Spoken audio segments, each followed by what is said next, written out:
Hey guys, how's it going? Up here again today, do a bit of fiddling with this, that and the other. Now, I've got a bit of a confession to make. I screwed up with this thing. Now, she was running pretty good when we had it going, the other day. Well, was it last Saturday or Sunday? I don't know. Whatever it was. Now, it only ran on the choke. Like, just a little bit of choke and was quite happy. And I figured out why. I've screwed up. Only mildly. During the week I had to come up here and fix a water leak, and I was rummaging around in the ute where the carburettor was, and get out that glare a bit, and I found something on the floor. That is the venturi out of the carburettor. That's why it needed choke to run. I put it back in the carburettor, sat all on the floor, wrapped it all up, but obviously it's rattled out on the way up here, and silly me didn't check, and well, there it is. So we'll do a take two maybe. I'll put that back in. I'll show you putting it back in, and might fire it up again if we can. Oh dear, one of those things. Actually, I'm surprised it runs without it, but then again, if you had a bit of vacuum there, that'd help pull the fuel in. So if you don't know what a venturi does in a carburettor, it's very important. It creates a low pressure area below the how am I going to put this? At the base of the carburettor, it creates a low pressure area so it can draw fuel in from the fuel bowl. If you don't have a venturi in there, well, it's just not going to draw in any fuel whatsoever unless you have the choke on. So hence why it needed the choke to run. Most carburetors, this is a fixed part. You can't take this out. It's part of the barrel of the carburettor. But in these you can. So anyway, I'll get stuck into getting that back in there, and we'll go from there. Alright, we have the carburettor off. Oh yeah, I can stick you guys on there. Brilliant. So, it's not the whole carburettor, the actual main butterfly is still on the manifold. I didn't bother taking that off. But if you look, this goes there. Could get it, just right. So that creates your venturi effect, so you can draw in fuel. Can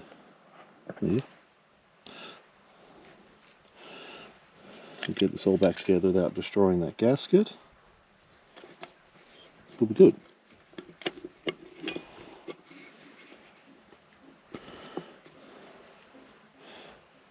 No, it's not really. Hold on. Bring that camera back up again. Take you guys off of there. Try and do this all one-handed. Oh no, you can see. Alright. Just put it all back together.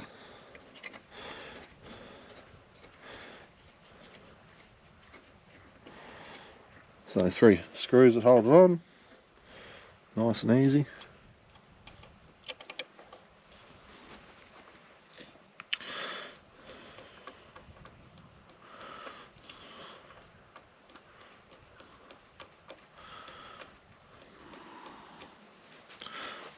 This one's a bit awkward down in here.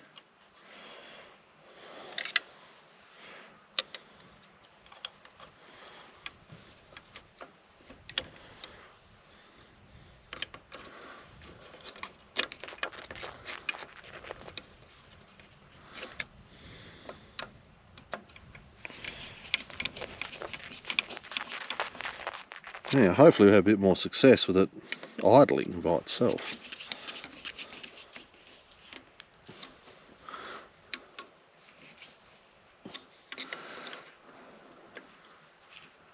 Some of these screws are a little bit awkward. They haven't really thought about, you know, how you're supposed to undo them. There's one there, it lines right up with that bolt. Like, wouldn't you have just made it a little bit offset so it doesn't all conflict with each other? Well, you know, maybe that's too logical. Fuel line back on.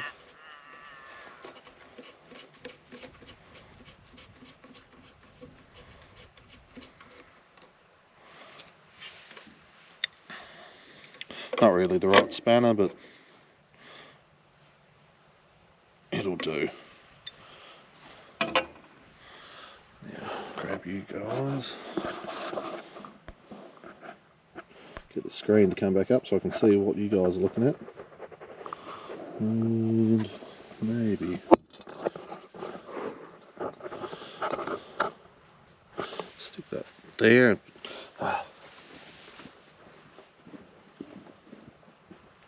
So this is the problem. Most of the time it's spent setting up.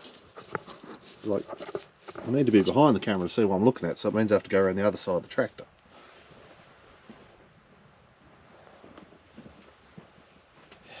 You spend so much time just adjusting the camera, and actually I should have looked at the front camera. Oh well, one of those things. So this is just a drain pipe, so you can drain the fuel out of the carburettor. That is wanting to cross thread and not go in there properly. Actually, I might be on the wrong side, that might be why. There we go, that's better. So I think the function of this, you got your tap there, is when you're running your low grade, like kerosene and stuff like that, and as the Americans call it, like distillate fuels. So you can drain it out of the carburetor so you can get the thing going again when it's cold. Otherwise you have a carburetor full of not very flammable fuel and she will not start. We got to put a split pin in that, but I'm not bothered at the moment because it's just, yeah, you know, this thing's going to be parted a few times. Right. Okay, I'll set the fuel system, my plastic water bottle, and get an exhaust, and we'll go from there.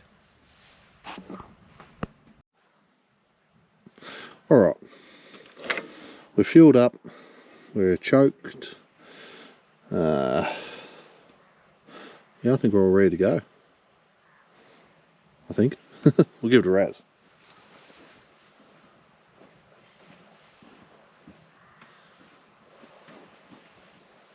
What's our... Take a little bit of throttle out of it.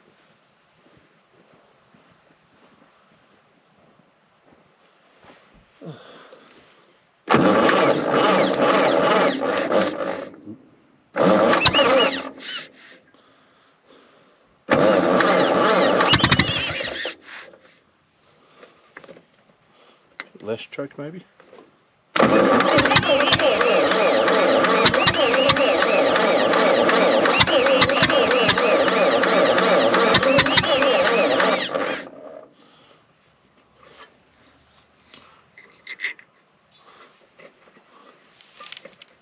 Oh, need to go that way.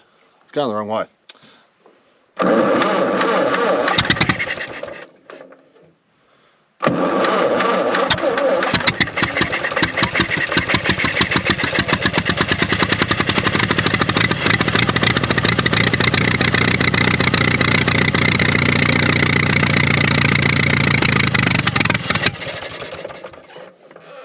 Nearly. Get that choke set about right.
left in there.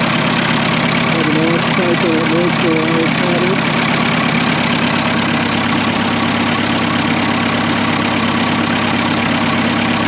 Using a lot less fuel this time.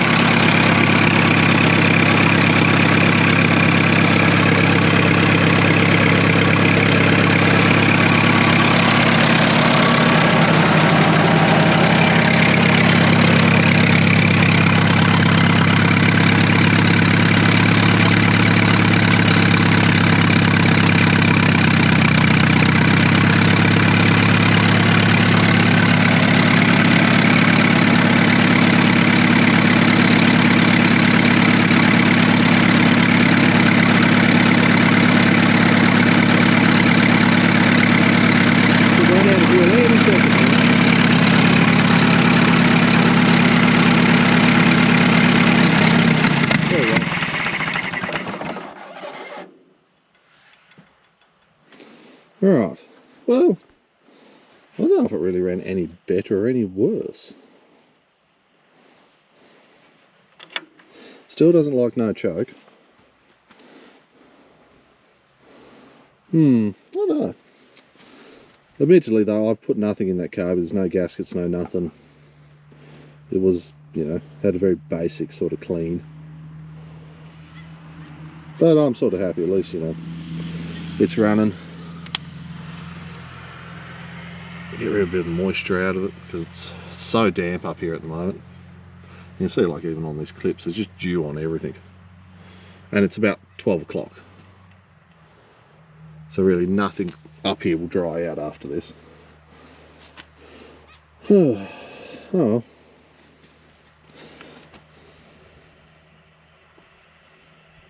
Yeah, manifold's a bit of a bugger. It should be a lot quieter if that manifold was good. But, oh well, can't have everything. I think I've seen them come up for sale, but they're pretty expensive.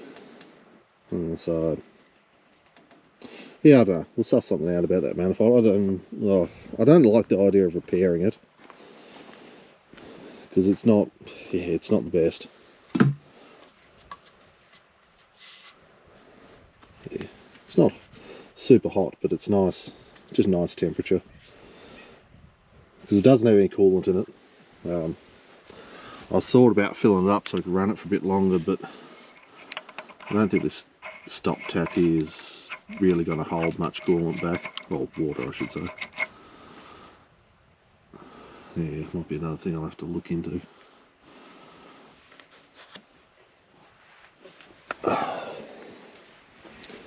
So, yeah, just a short little tinker video. But, yeah. I don't know if I'll do much else with this thing from now on. Like, mainly got to focus on the crane, get that going. Next one, we're still doing super major stuff. I'm waiting for the block to come back from being dipped and, you know, cleaned and stuff. But I think I might start on the new major with the knock in the engine, because that'll be a fairly short, I hope that'll be a fairly short, just rough and ready, get it up and running properly and get it usable. I don't think I'm gonna, that's not going to be a ground up restoration unless I decide I'm actually going to keep it, because it's not really the right model. It's not really the one I want.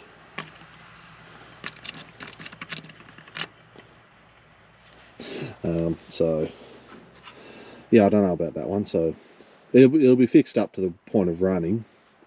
So it'll actually might be worth something to sell if I don't end up keeping it.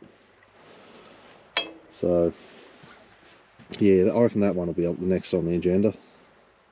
Just to because I've got all these tractors. I've got what, 7? 6 I think. Only one of them goes. Like, there's only one you can jump on and use. So if I can get that one, at least that's, well, the crane will be going, and that one, that'll be 3. That'll be half. That's not bad. If I got this one up and running to the point of usable, well, that's over half. That's pretty good. So yeah, that's probably going to be the next one. So, anywho, I'm just rambling on.